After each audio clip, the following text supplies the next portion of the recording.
என்ன பெரிய அளவில் பேசப்பட்டதுன்னா, அடுத்த கட்டமாக யார் அந்த சாரு அப்படின்னு பேசப்பட்டது. இது ஞானசேகரனை மட்டும்தான் செஞ்சிருக்க முடியுமா, வேற யாரும் பின்னணி இல்லையா? பொள்ளாச்சி பாலியல் பிரச்சனை வந்துச்சு. அன்றைய சூழல்ல அந்த வழக்கு பதிவு வைப்பதற்கு ஆயிரக்கணக்கான மாணவர்கள், நூற்றுக்கணக்கான கல்லூரிகள்ல பெரும் போராட்டத்தை நடத்த வேண்டிய தேவை இருந்துச்சு. அப்ப அப்படிப்பட்ட போராட்டங்கள் நடத்தியுமே அன்றைக்கு ஆட்சியில் இருந்த அதிமுகவுடைய பொள்ளாச்சி ஜெயராமன் மகன், நீங்க பெண்கள் இன்னைக்குதான் படிப்பதற்கே முன்னேறி வராங்க, அவங்களுக்கான படிப்பதற்கான வாய்ப்பை உருவாக்கணும், அப்போ ஒரு பாலின சமத்துவத்தை உருவாக்கணும், இப்படிலாம் இதெல்லாம் சமூகமயமாக்கப்படணும்.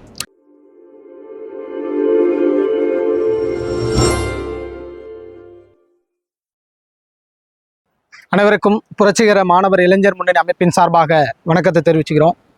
நேற்றைய தினம் 28/5/2025 இந்த தினத்தில் அண்ணா பல்கலைக்கழக மாணவி பாலியல் ரீதியாக பாதிக்கப்பட்டு அதிலே குற்றவாளியாக ஞானசேகரன் என்பவர் வழக்கு பதிவு செய்து இந்த விசாரணை என்பது கடந்த ஒரு 5 மாதத்துக்குள்ளே டிசம்பர் 23 தொடங்கின இந்த பிரச்சனை நேற்றைய தினம் குற்றவாளி ஞானசேகரன் தான் அப்படி என்ற அறிவிப்பு வந்திருக்கிறது.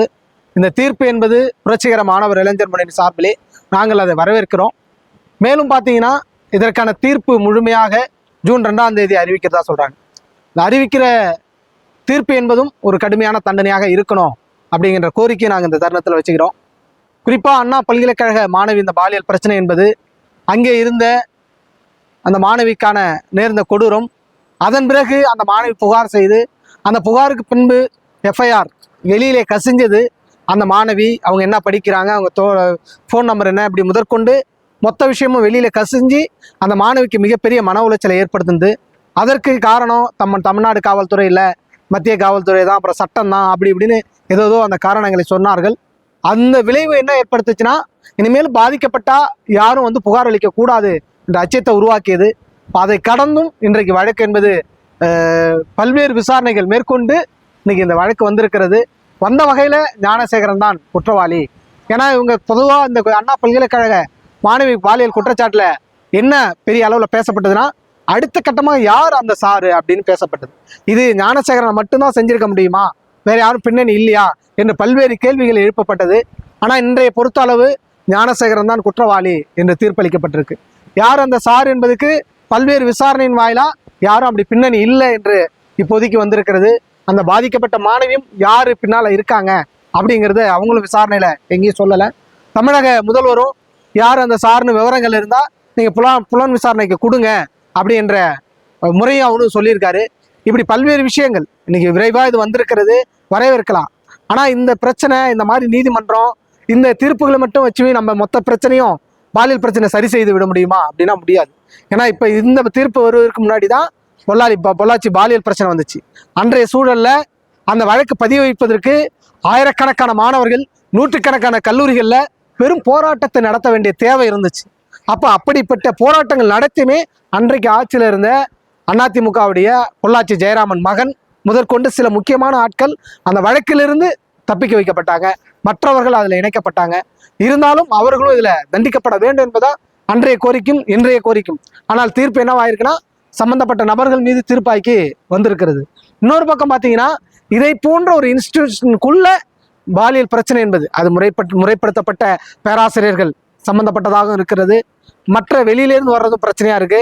இந்த மாணவிகள் தாண்டி வெளியிலேருந்தும் பல்வேறு பிரச்சனைகள் கொண்டு இருக்குது. அப்போ இப்படி இருக்கும்பொழுது இந்த பிரச்சனைகளை சட்டப்பூர்வமாகவோ இல்லை பல்கலைக்கழகங்கள் ஐசிசி கமிட்டி அதை வச்சு சரியாக பராமரிக்கிறாங்களா, கண்காணிக்கிறாங்களா, யூஜிசி அதை பார்க்குதா, இப்படியான நடவடிக்கையும் பெரிய அளவில் இல்லாமல் இருக்கிறது.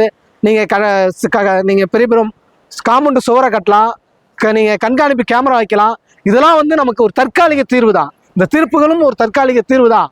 ஆனால் முழுமையாக என்ன அப்படின்னா, பெண்களை சமத்துவமாக நடத்தணும், பெண்களுக்கான மரியாதை கொடுக்கணும். நீங்கள் பெண்கள் இன்னைக்கு தான் படிப்பதற்கே முன்னேறி வராங்க, அவங்களுக்கான படிப்பதற்கான வாய்ப்பை உருவாக்கணும், அப்போ ஒரு பாலின சமத்துவத்தை உருவாக்கணும். இப்படிலாம் இதெல்லாம் சமூகமயமாக்கப்படணும். ஒரு ஆணாதிக்க சிந்தனை தான் மீண்டும் மீண்டும் என்ன ஆகுதுன்னா பாலியல் சிந்தனை ஊக்குவிக்குது. அரசே பார்த்தீங்கன்னா இன்னைக்கு பல செக்ஸ் வலைத்தளங்களை தடை பண்ணலை, இருந்துகிட்டே தான் இருக்கு. சினிமா ஊடகம் முதற்கொண்டு பல விஷயங்கள் என்ன பேசுனா, இந்த தவறான விஷயங்களை சரின்னு செய்யலாம் அப்படின்னு பேசுது. இப்படின்னு பெண் சுதந்திர பேர்ல பல தவறான விஷயங்களும் நடக்குது, அதையும் நம்ம கண்டிக்கிறோம். ஒரு சமத்துவமான சிந்தனை கொண்ட ஒரு சமூகம் மாற்றி அமைக்கப்படணும், அந்த சிந்தனை மாற்றி அமைக்கப்படணும். இதெல்லாம் சேர்ந்துதான் இந்த பாலியல் ரீதியான பிரச்சனைகளை சரி செய்ய முடியுமே தவிர நீதிமன்றமோ கண்காணிப்பு கேமராவோ இல்லை நீங்கள் பல்வேறு வேற புதிய புதிய சட்ட விதிகளை கொண்டு வருவது மூலியமாவோ இல்லை கமிஷன் கொண்டு வருவது மூலியமாக இதை சரி செய்ய முடியாது. சமூக அளவிலே அந்த பெண்களை பற்றி ஒரு சமூக சிந்தனையை, சமத்துவத்தை உருவாக்கக்கூடிய பாடத்திட்டங்கள், வழிமுறைகள், கல்விகள் இப்படி எல்லாமே மாற்றி அமைக்கப்பட வேண்டும். அதற்கான அரசுகள் அந்த சிந்தனையோடு இந்த சட்டங்களை கொண்டு வர வேண்டும் என்பதும் இந்த தருணத்திலே நாங்கள் கோரிக்கையாக வைக்கிறோம். நன்றி.